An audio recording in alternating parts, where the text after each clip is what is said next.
우리가 계속 사도행전을 나누고 있습니다.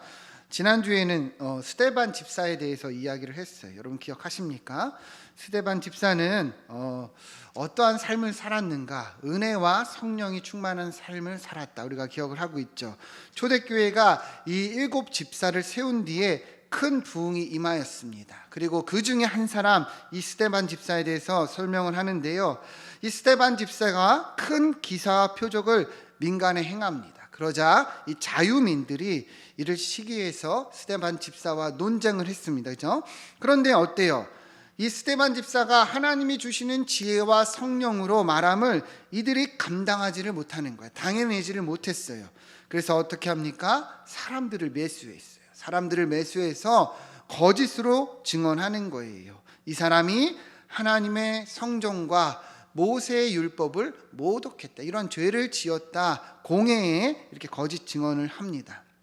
그러나 스데반의 이 얼굴이 어떠했다 그랬어요. 그 가운데서도 스데반의 얼굴은 천사의 얼굴과 같았다. 마치 모세가 40주야를 하나님과 동행하고 내려왔을 때 그 얼굴이 빛났던 것과 같이 스데반 집사도 하나님이 주시는 은혜로 천사의 얼굴과 같았다는 거예요. 무슨 말입니까?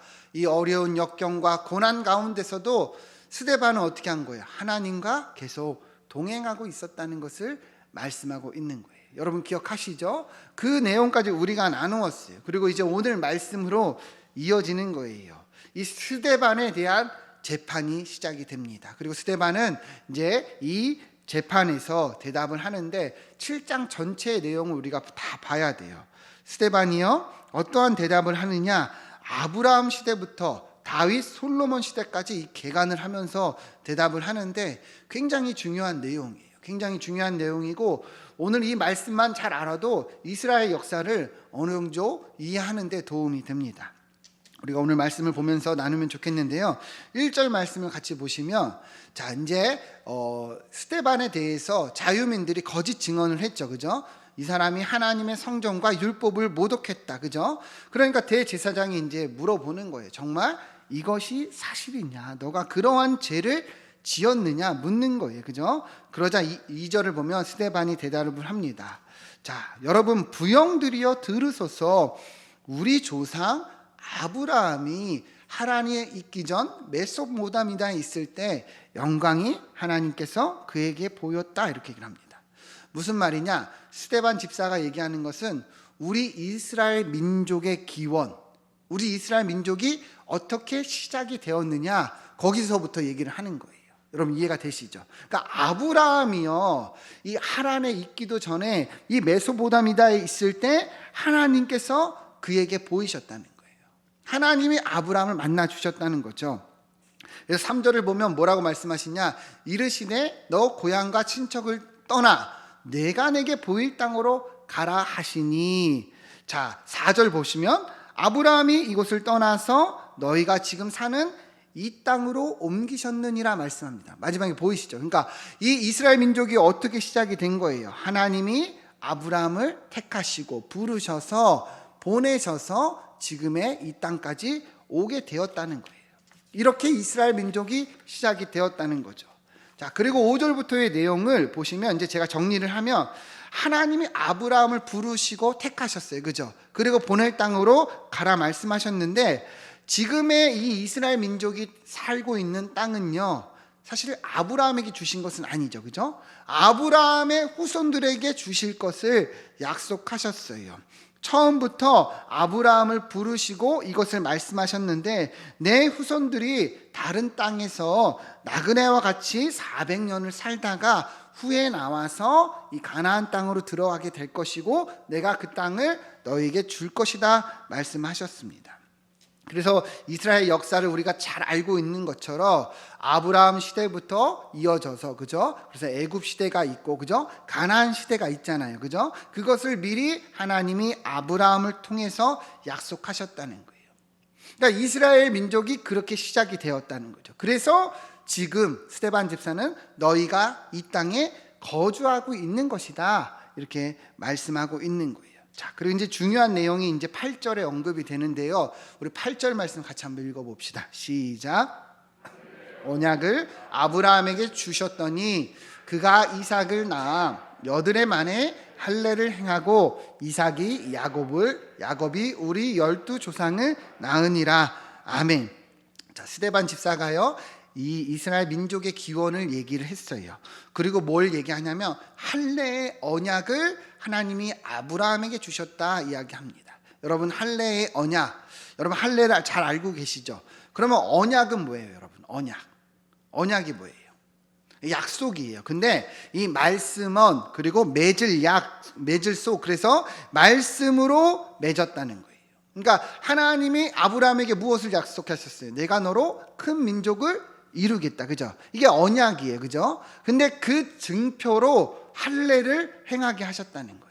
하나님이 이러한 약속을 주시고 이러한 약속을 이루게 하실 거라는 증표로 뭘 하게 하셨다고요? 할례를 행하게 했다는. 그래서 아브라함부터 그 자녀들, 후손들까지도 다 이 할례가 이어지고 있는 거죠. 지금의 유대인들까지도 이어지고 있는 거예요. 그러니까 이 할례는 뭐예요? 하나님의 약속을 의미하는 거죠. 그죠? 하나님이 너희로 큰 민족을 이루겠다 약속하셨다는 증거예요. 그런데 이 할례가 또 어떤 의미가 있냐면 창세기 17장 7절 말씀을 한번 같이 읽어보겠습니다. 시작.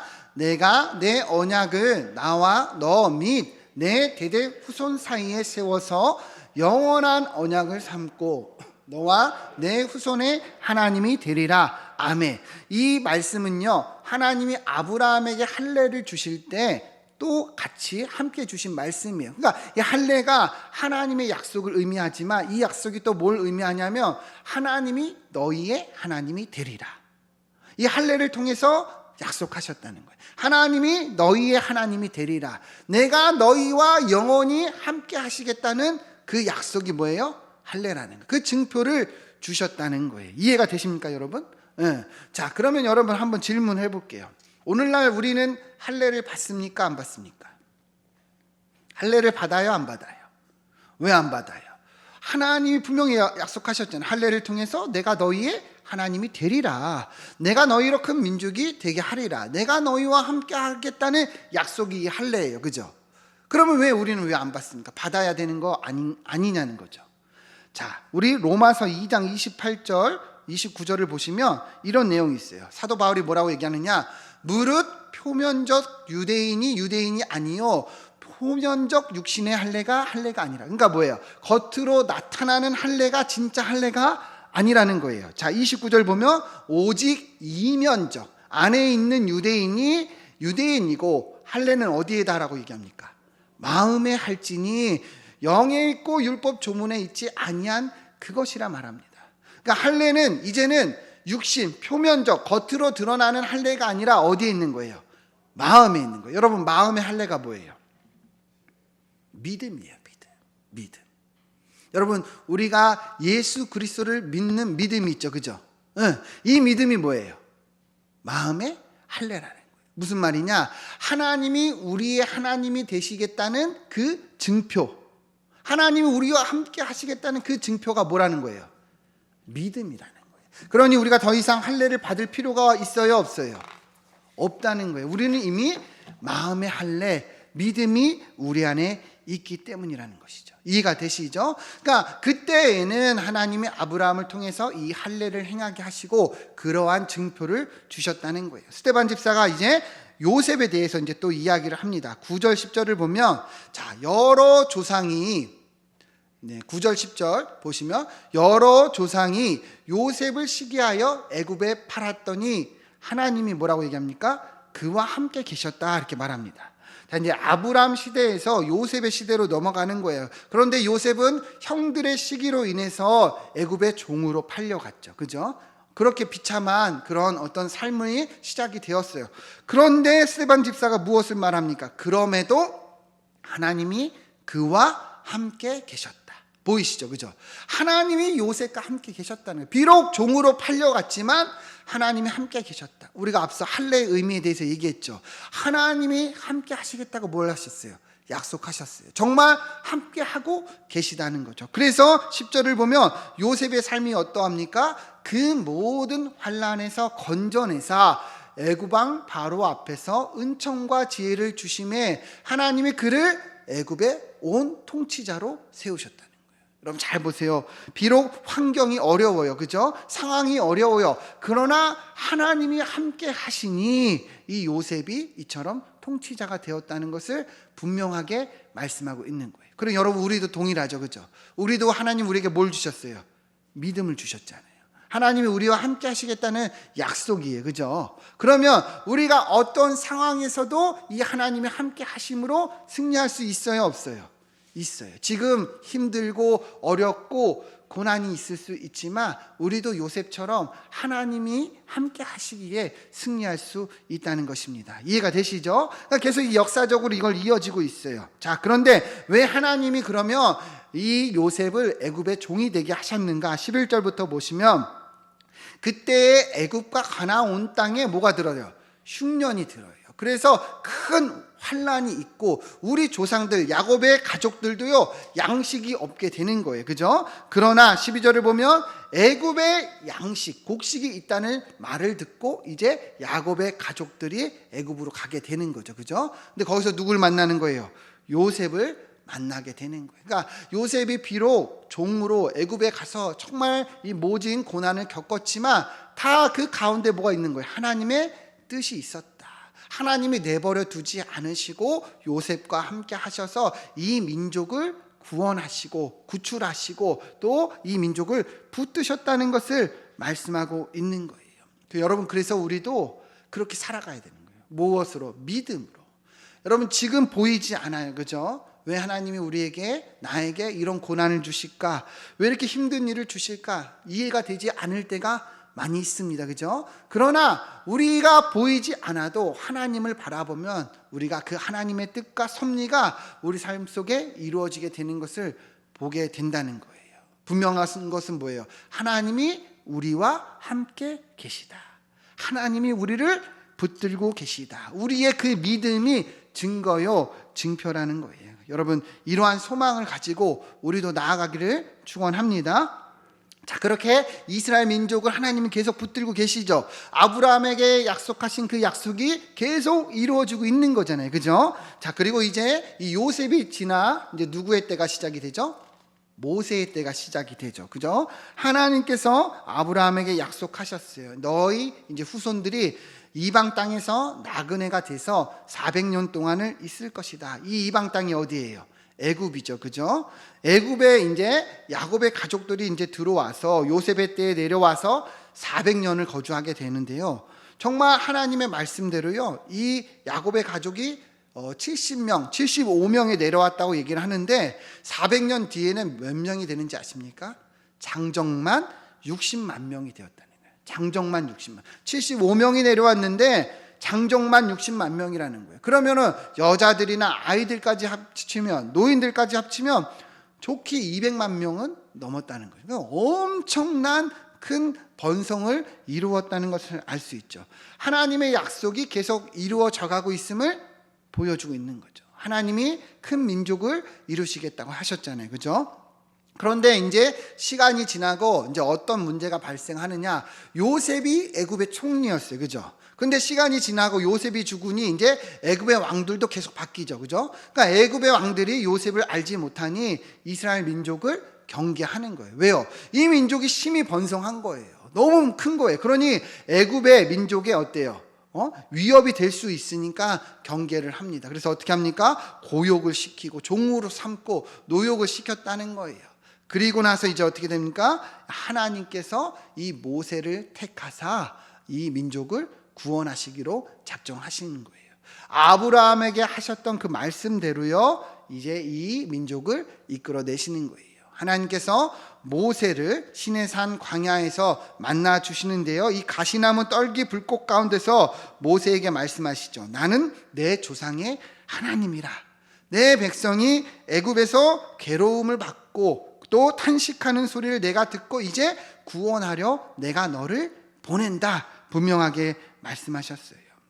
하나님께서 아브라함에게 약속하신 그대로 계속 이루어 가고 있음을 알 수 있죠. 그리고 스데반 집사가 이제 여기서 굉장히 또 중요한 언급을 하는데요. 우리 36절, 37절을 같이 한번 읽어보겠습니다. 시작. 이 사람이 백성을 인도하여 나오게 하고 애굽과 홍해와 광야에서 40년간 기사와 표적을 행하였느니라. 37절. 이스라엘 자손에 대하여 하나님이 너희 형제 가운데서 나와 같은 선지자를 세우리라 하던 자가 곧 이 모세리라. 아멘. 자, 36절을 다시 띄워주시면 이 사람이 누구예요? 이 사람 모세죠. 그죠?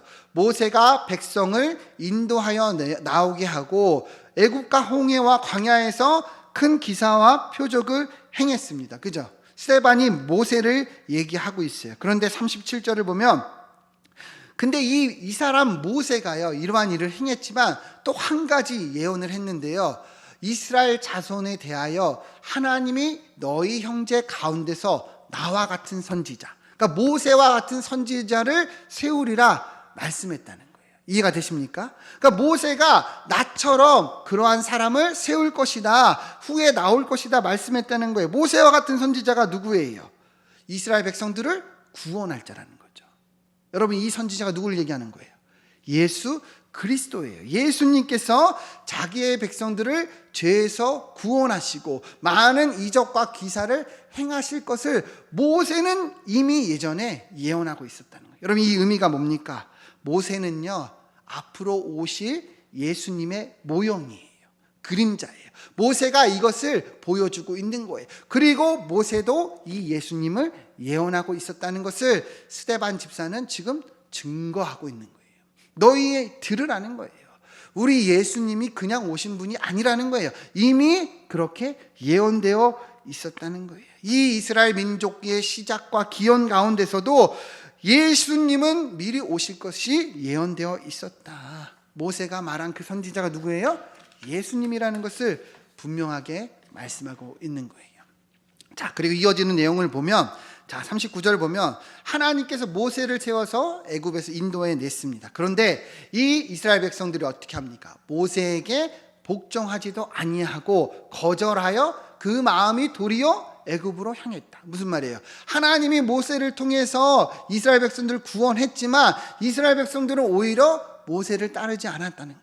오히려 원망했다는 거예요. 거절했다는 거예요. 40절을 보면 심지어 아론더러 우리를 인도할 신을 만들라 얘기합니다. 하나님이 인도하여 내셨는데 우상을 만들었다는 거예요. 41절 보시죠. 그때 그들이 송아지를 만들어 그 우상 앞에 제사하며 자기 손으로 만든 것을 기뻐했다 말씀합니다. 여러분, 지금 스데반 집사가 이스라엘 역사를 지금 쭉 설명하고 있잖아요. 그 가운데 모세를 하나님이 택해서 이스라엘 백성들을 구원해 내셨는데 오히려 이스라엘 백성들은 어때요? 이 모세를 배반하고 나아가 하나님께까지도 거절하고 거부하고 다른 신을 세워 우상을 섬겼다는 것을 말씀하고 있는 거예요. 그래서 42절 보면 하나님이 이들을 외면하셨다는 거예요. 외면하셨다. 이들이 이렇게 죄를 지으니까 외면하셨다는 거야. 하늘의 군대 섬기는 일에 버려두셨다. 무슨 말이에요? 이들이 우상 숨기는 일에 그냥 놔두셨다는 거예요. 그냥 내버려 두셨다는. 그래서 이는 선지자의 책에 기록된 대로 이스라엘 집에 너희가 광야에서 40년간 희생과 제물을 내게 드리 있었느냐. 이 이스라엘 선지자들이 기록된 대로 이들은 계속 하나님을 반역했다는 것이죠. 그래서 43절을 보면 몰록의 장막과 신 레판의 별들을 받들었으며 계속 그렇게 우상을 섬겼다는 거예요. 그래서 결국에 어떻게 됩니까? 너희를 바벨론 밖으로 옮기리 함과 같으니라. 그러니까 하나님께서 이 선지자들에게 말씀하신 것처럼 이스라엘이 이 이방 민족인 바벨론에게 멸망을 당했다는 것을 스데반 집사는 이야기하고 있는 거예요. 하나님께서 모세를 통해서 인도하여 내었지만 이들은 이렇게 거절하고 배반하다가 결국에 심판을 받았던 게 우리 민족의 역사라는 거예요. 자, 이어지는 내용을 보면요, 스데반 집사는 이제 성전에 대해서도 말합니다. 성전에 대해서도 너희가 그렇게 거룩히 여기는 성전이 무엇이냐, 그것이 무엇이냐 이제 책망을 하는데요. 44절을 보면 광야에서 우리 조상들에게 증거의 장막이 있었다 얘기를 합니다. 광야가 언제예요? 이스라엘 백성들이 애굽에서 나와서 광야에서 40년간 지냈죠. 그죠?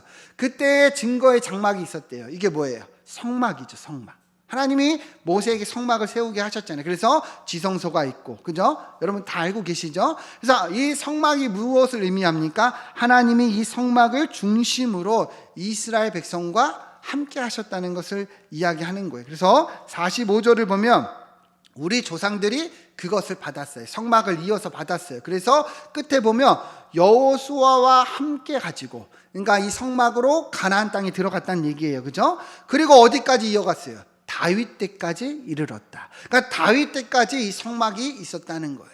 자, 그런데 40절을 보면 그 다음 절을 보면 46절을 보면 다윗이 하나님 앞에서 은혜를 받았어요. 그러니까 하나님이 이 성막에 계시는 것을 원하지 않았다는 거예요. 그래서 지금의 성전을 지으려고 합니다. 그죠? 그런데 하나님이 다윗 때에 짓게 해요? 안 짓게 해요? 안 짓게 하죠. 그러면 어느 때에 짓게 합니까? 솔로몬 때에 짓게 하시죠. 47절이 그 내용이에요. 솔로몬이 그를 위하여 집을 지었느니라. 그러니까 이 성전도 어때요? 사실 이스라엘 민족이 시작될 때부터 지어진 것이 아니라 솔로몬 때에 지어진 것이라 말씀하고 있는 거예요. 여러분 이해가 되십니까? 그래서 46절에서 그것을 이야기하고 있는 거예요. 그래서 성전의 의미가 무엇이냐? 48절부터 보면 이렇게 얘기합니다. 성전의 의미가 무엇이냐? 지극히 높으신 이는 손으로 지은 곳에 계시지 아니하신다. 이해가 되십니까? 너희가 그 성전을 짓고 성전을 그렇게 거룩히 여기지만 진짜 하나님이 계시는 곳은 그곳이 아니라는 거예요. 49절 보면 주께서 이르시되 하늘은 나의 보좌요 땅은 나의 발등상이니 너희가 나를 위해 무슨 집을 짓겠으며 나의 안식할 처소가 어디냐는 거예요. 정말 너희가 지은 그 집이 정말 하나님이 거하는 성전이냐는 것이죠. 50절 보면 이 모든 것이 다 내 손으로 지은 것이 아니냐 주님께서 말씀하셨다는 거예요. 여러분 그러면 진짜 성전의 의미는 뭐예요? 건축된 이 건축물이 아니라는 것을 이 스데반 집사는 이야기하고 있다는 거예요. 여러분 진짜 성전의 의미는 뭐예요? 진짜 성전의 의미가 뭐예요? 하나님이 거하시는 성전이 뭐예요? 진짜 성전은요 하나님이 자기 백성들과 함께 하신다 그 의미예요. 여러분 잘 보세요. 이스라엘 민족의 시작 하나님이 아브라함을 택하셔서 부르셨어요. 그죠? 그리고 내가 보내 그 땅으로 보내셨습니다. 그 후손들까지도 요셉, 그죠? 그리고 모세 하나님이 그 백성들과 함께 하시겠다고 약속하셨죠. 함께 하셨죠. 그죠? 그리고 모세가 홍해를 가르고 가나안 땅에 들어갔을 때도 하나님은 이 민족과 함께 하셨습니다. 여러분 진짜 성전의 의미가 뭐예요? 하나님이 함께 하신다는 그 의미라는 거예요. 주님이 우리와 함께 하시는 것이 성전이지 건축된 너희가 말하는 거룩하게 신성시 여기는 저 건물이 아니라는 거예요. 에베소서 2장 22절 말씀 같이 한번 읽어보겠습니다. 시작. 너희도 성령 안에서 하나님이 거하실 처소가 되기 위하여 그리스도 예수 안에서 함께 지어져 가느니라. 아멘. 사도 바울도 분명히 얘기합니다. 너희도 성령 안에서 하나님이 거하실 처소가 되기 위해 그리스도 예수와 함께 지어져 간다. 다시 말하면 뭐예요? 진짜 성전은 뭐예요? 우리 안에 하나님이 함께 하신다는 거. 그죠? 우리가 성전이 되었다는 거. 하나님이 함께 하시는 그곳이 성전이라는 거예요. 여러분 이 의미를 잘 알아야 합니다. 유대인들은 지금 스데반 집사를 어떻게 고발하고 있어요? 성전을 모독했다 고발하고 있어요. 그러나 진짜 성전은요 이 건축물이 아니라 하나님이 지금의 역사 가운데 우리와 함께 하셨다는 거예요. 그리고 지금도 우리와 함께 하시는 것이 진짜 성전의 의미라는 거예요. 여러분 지금도 똑같습니다. 많은 교회들이요 성전 건축이라 말하면서 교회 예배당을 짓는 것을 굉장히 신성시 여기고 거룩히 여기는 측면이 있어요. 여러분 이것은 맞습니까? 틀립니까? 맞아요? 틀려요? 틀려요. 여러분 이 건물은요 예배당이에요. 성전이에요? 아니에요? 성전이 아니에요. 우리가 신성시 여길 필요가 없는 거예요. 왜 중요하냐? 우리가 이 하나님의 성전이 우리가 여기서 예배를 드리게 중요한 것이지 이 건물이 중요한 것은 아니라는, 이 건물을 신성시 여길 필요가 없다는 거예요. 그런데 많은 교회들이 성전 건축, 그래서 이것을 신성시 여기고 성도들로 하여금 많은 어때요? 헌금을 하게끔 그렇게 만들어가는 측면이 있다는 것이죠. 여러분, 우리도 정신을 똑바로 차려야 돼요. 이 예배당이 중요해요, 그죠? 근데 이 예배당을 신성시할 필요는 없다는 거예요. 우리가 이곳에서 예배하기 때문에 중요한 것이지 이 예배당이 성전이라 말하면 안 된다는 거예요. 우리가 하나님의 성전이요, 우리가 이곳에서 예배를 드리기에 성전이라 표현할 수 있지만 이 건축물을 성전으로 이야기하면 안 된다는 거예요. 이해가 되시죠, 여러분? 자, 이제 스데반이 그것을 분명하게 얘기를 하고 이제 책망을 하는 거예요. 51절 보면 목이 곧고 마음과 귀에 할례를 받지 못한 사람들아, 너희도 너희 조상들과 같이 똑같다는 거예요. 성령을 거스르고 하나님 앞에 죄를 짓는다는 거예요. 52절 보면 너희 조상들이 선지자들 중에 누구를 박해하지 아니하였느냐, 의인이 오시리라 예고한 자들을 그들이 죽였고 이제 너희는 그 의인을 잡아준 자여 살인한 자가 아니냐. 누굴 말하는 거예요? 예수님을 너희도 십자가에 못 박아 죽였다는 거예요. 53절 보면 너희는 천사가 전한 율법을 받고도 지키지 아니하였다. 오히려 너희가 그 율법을 거스르고 있다는 거예요. 여러분, 이해가 되십니까? 이 스데반 집사가요, 이 대제사장의 이 질문에, 신문에 이렇게 대답을 하고 있다는 거예요. 그래서 54절 보면 이들이 이 말 듣고 어떻게 합니까? 마음에 찔렸어요. 마음에 찔렸어요. 그렇지, 마음에 찔렸어요. 근데 중요한 것은 그 다음이에요. 마음에 찔렸는데 어떻게 해요? 이를 갈았다는 거예요. 이를 갈았다는 거예요. 마음에 찔렸는데 오히려 분노하고 스데반 집사를 향해서 이를 갈았다 표현하고 있습니다. 그러나 스데반 집사는 어떻게 합니까? 55절을 보면 스데반이 성령이 충만하여 하늘을 우러러 주목하여 하나님의 영광과 예수께서 우편에 서신 것을 보았다 얘기를 합니다. 이 의미가 무엇이냐? 학자들에 따르면 스데반이 이제 자기의 때가 다 된 것을 느낀 거예요. 이제 정말 순교의 자리에 서 있다는 것. 그래서 하나님을 바라보니 이 환상이 보인 거예요. 하나님이 이 스데반 집사에게 보여서 하나님의 영광이 함께하고 예수님이 그 우편에 서신 것을 그가 보았다는 거예요. 그래서 56절에 보면 뭐라 합니까? 스데반이 증언하자. 보라, 하늘이 열리고 인자가 하나님 우편에 서신 것을 보노라. 스데반이 이것을 진짜 보았다는 거예요. 여러분, 이 의미가 무엇입니까? 비록 스데반이 이 마지막 때에 순교의 자리에 이제 나아가지만 하나님의 영광이 함께하고 예수님이 이 스데반 집사를 함께하고 기다리고 계신 것을 보여주고 있다는 거예요. 자, 57절 보면 이 말을 들은 이 유대인들이 귀를 막습니다. 신성모독이라는 거죠. 저가 하나님을 모독했다 이렇게 얘기합니다. 그래서 58절을 보면 성박으로 내치고 돌로 쳤대요. 그래서 증인들이 옷을 벗어 이 옷을 사울이라 하는 청년의 발 앞에 두는데요. 그럼에도 59절을 보면 이 스데반이 어떻게 얘기합니까? 스데반이 부르짖어 이르되 주 예수여 내 영혼을 받으시옵소서. 주 예수여 내 영혼을 받으시옵소서. 자, 그 다음 절 보면 무릎을 꿇고 크게 불러 이르되 주여 이 죄를 이들에게 돌리지 마옵시고, 그리고 이 말을 하고 잤다 이야기를 합니다. 여러분, 이 유대인들이 스데반을 끌어다가 돌로 쳐서 죽인 거예요. 그죠? 그런데 스데반 집사는 뭐라고 말합니까? 저들의 죄를 용서하여 주시고 그리고 주여 내 영혼을 받으시옵소서 하고 잤다는 거예요. 여러분, 이 의미가 뭐예요? 이 모습이 무엇을 뜻합니까? 이 스데반이요 이렇게 이야기한 것은 예수님이요 마지막 운명하실 때 하신 말씀과 동일해요. 누가복음을 보면 예수님도 아버지여 저들의 죄를 사여 주옵시고 자기들이 하는 것을 알지 못함이라 말씀하시고 눈을 감으셨어요. 여러분, 스데반이 이 예수님이 하신 말씀을 알았을까요? 몰랐을까요? 당연히 알았죠. 그러니까 스데반이 그 예수님이 그 운명하실 때 그 이야기를 알고 지금 동일하게 말씀하고 있는 거예요. 뭐예요?